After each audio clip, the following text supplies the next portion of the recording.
D'abord les cyclistes qui vont parcourir en relais 160 km de piste. Puis une interminable colonne de véhicules. La poussière du vélo de devant, celle du directeur de course sur le côté, ou encore la poussière des véhicules d'assistance.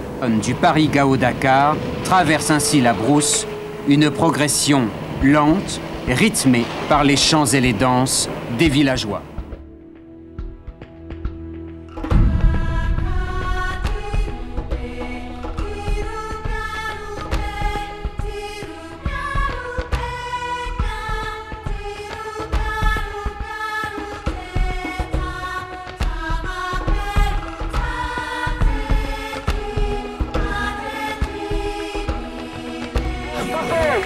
« 8h30, le départ se fait dans une ambiance faussement décontractée.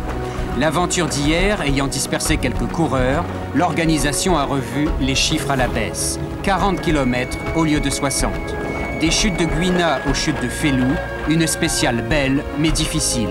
Contre la monte, contre la chaleur, contre la poussière.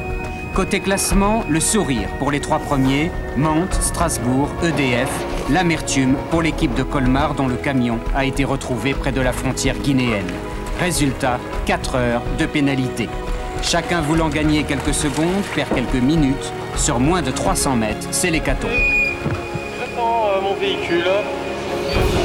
En l'espace d'une demi-heure, le terrain change très vite. Piste ravinée par la saison des pluies, ou sable mou dans lequel il faut éviter de s'enliser. Mais partout, les enfants crient « Un rallye, souvenir de quelques Dakar.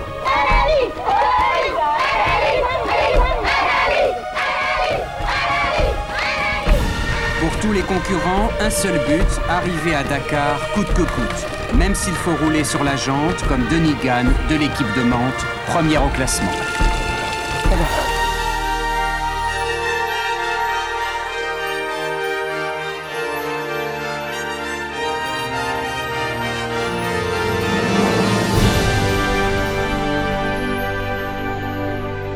Enfin, Dakar, après 30 jours de course.